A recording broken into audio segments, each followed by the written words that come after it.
Child and Youth Statistics. The research results for past years below reflect whom and how many children and youth are cyberbullied. Research on cyberbullying is growing. However, because technology use changes rapidly with children and youth, it is difficult to design surveys that accurately capture trends with regard to those populations. According to the 2011 National Youth Risk Behavior Survey, 1 in 6 U.S. high school students were bullied through email, chat rooms, instant messaging, websites, or texting in the previous year. Another recent survey found that 26% of teens were bullied or harassed via text messages or phone calls. Cyberbullying incidents more than quadrupled in 5 years between 2000 and 2005. A 2000 survey by the Crimes Against Children Research Center at the University of New Hampshire reported 6% of young people had experienced some form of cyberbullying. In 2005, studies of 1,500 internet-using adolescents found that over one-third had been cyberbullied, and half of those admitted to cyberbullying others. Hinduja and Pachin in review. A 2005 study by National Children's Home Charity revealed that 20% had been cyberbullying victims. A 2004 survey conducted by iSafe America of 1,556 adolescents found that 42% had been bullied online. As many as 25% of teenagers have experienced cyberbullying at some point, said Justin W. Pachin, who studies the phenomenon at the University of Wisconsin-Eau Claire. He and colleagues have conducted formal surveys of 15,000 middle and high school students throughout the United States and found that about 10% of teens have been victims of cyberbullying in the last 30 days. In our research, about 85% of the time, the target knows who the bully is, and it's usually somebody from their social circle, Pachin said. Pachin's research has also found that, while cyberbullying is, in some sense, easier to perpetrate, the kids who bully online also tend to bully at school.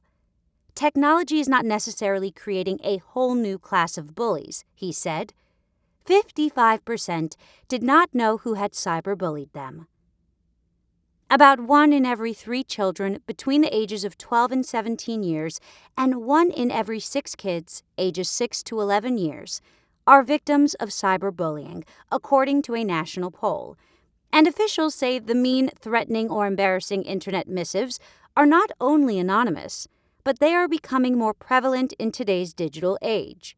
McCarthy, 2006. Reuters reported that a growing number of American children say they have been picked on via text messaging, including having rumors spread about them or being threatened, a study says. Of more than 1,000 middle school and high school students surveyed in 2008, 24% say they had been harassed by texting, up from 14% in a survey of the same students the year before. The 2008-2009 School Crime Supplement, National Center for Education Statistics and Bureau of Justice Statistics indicates that 6% of students in grades 6 through 12 experience cyberbullying. The 2011 Youth Risk Behavior Surveillance Survey found that 16% of high school students, grades 9 through 12, were electronically bullied in the past year. The Cyberbullying Research Center also completed a series of surveys that resulted in these cyberbullying statistics. More than 80% of youth use a cell phone regularly, making it the most popular form of technology and a common medium for cyberbullying. About half of young people have experienced some form of cyberbullying, and 10 to 20% experience it regularly. Mean, hurtful comments and spreading rumors are the most common type of cyberbullying. Girls are at least as likely as boys to be cyberbullies or their victims.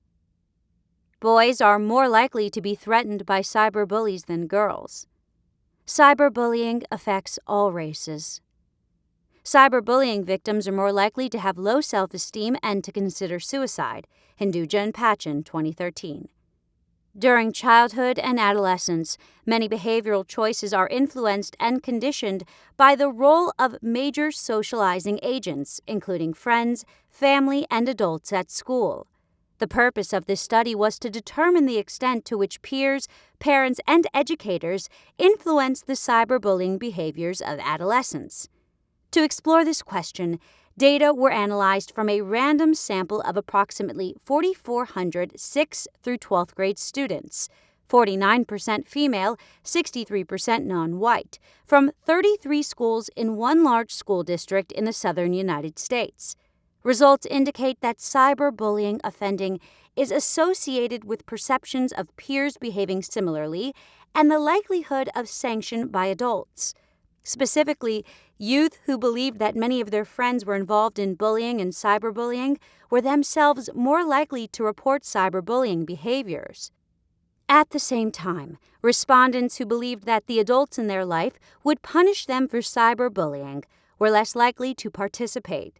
Implications for schools and families are discussed with the goal of mitigating this behavior and its negative outcomes among adolescent populations.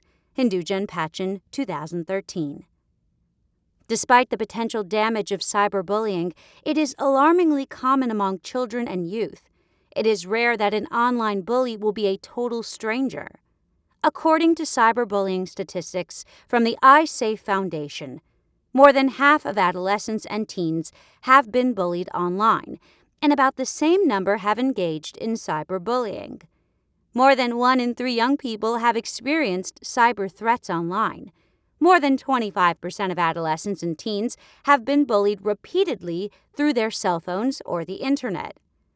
More than half of young people do not tell their parents when cyberbullying occurs. The Harford County Examiner reported similar cyberbullying statistics. Around half of youth have been the victims of cyberbullying.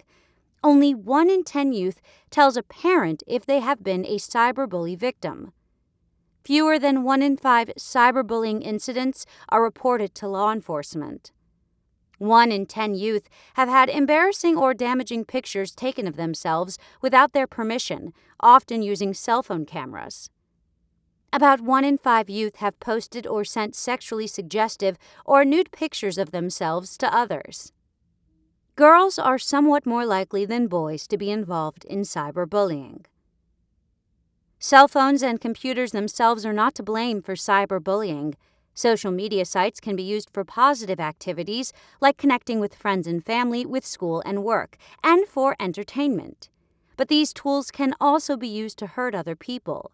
Whether done in person or through technology, the effects of bullying are similar. Cyberbullying can be the spreading of hurtful rumors or directing harmful words or images toward another person using electronic devices. While adults have separated cyberbullying from face-to-face bullying, children and youth increasingly view their offline and online worlds as one. For today's young people, it is all the same bullying. Either way, bullying is never okay, and unfortunately, bullying can spread more quickly with today's online technologies. As the number of households with internet access approaches saturation and cell phone ownership expands to the 100 million mark, so do the ways people bully each other. This course will look at cyberbullying through the lens of varying age groups, from elementary-age children, youth, young adults, and adults. But as various targeted populations, they are not all affected in the same way. Most of the focus of this course will highlight youth, and yet all ages can be targets of cyberbullying, and all can experience psychological pain as a result.